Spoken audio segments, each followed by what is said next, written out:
First of all, I'd like to thank the Coast Guard Foundation for this prestigious award. It truly is a great honor.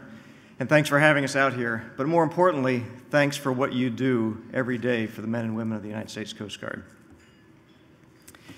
I'd also like to thank Al Roker Entertainment and the Weather Channel for bringing what we do into the living rooms of America. You know, what we do is really a rewarding job in itself. But after this show came out, we get regular emails, cards, and letters from people all over the country just telling us how much they appreciate what we're doing. And that really gives us a charge and keeps us going. So I really want to say thanks to them.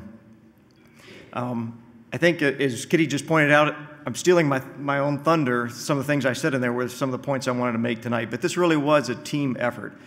There were some things that might not have come out there. This wasn't all about the aviators. The aviators tend to get a little bit more of the limelight, and that's okay.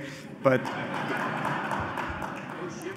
there really is a whole lot more behind that. I mean, we could not have done that were it not for the efforts of Coast Guard Communications Station Kodiak and Sector Anchorage. They played a key role there in making it all happen. But really, all the rest of the folks behind the scenes at the air station and other places that just really pulled it all together. I also want to point out, you saw briefly in there a mention of the vessel Tuck Sydney, the Good Samaritan vessel. They truly impressed me that night. It was a horrible storm, and before the Mayday call came in from the fishing vessel Heritage, the vessel Tuck Sydney was tied up safe in harbor. And I know that while they were checking their lines in that storm, they were thinking to themselves, boy, I'm glad I'm not out in that stuff. What an awful night. But as soon as that distress call came in, they didn't hesitate. They cast off their lines, and they went out into that same storm that was beating up the Tuck Sydney, or correction, beating up the Heritage and taking her down. They didn't hesitate, and they made a difference. I think if they had not been out there, it would have been much more difficult for our crews to rescue all 7 of those people. So, great job by them. I'd also like to mention the all-hands effort at Air Station Kodiak. We put out 4 helicopter crews and 3 C-130 crews. That's a lot of people, and a lot of people turning around those planes. And again, that was really, literally hundreds of people making that happen.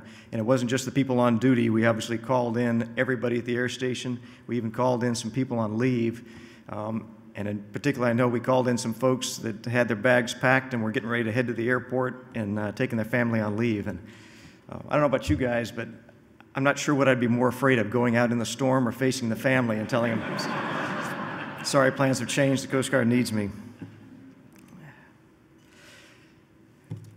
I'm really impressed with the heroism of the crews out there. They did a fantastic job. There's no doubt about that. But I also wanted to say that I'm really at least as impressed, maybe even more impressed, with the judgment of the crews that knew what their limits were and managed to stay within those limits and not push things too hard and make a bad situation worse. So again, this was just a tremendous team effort, and good job.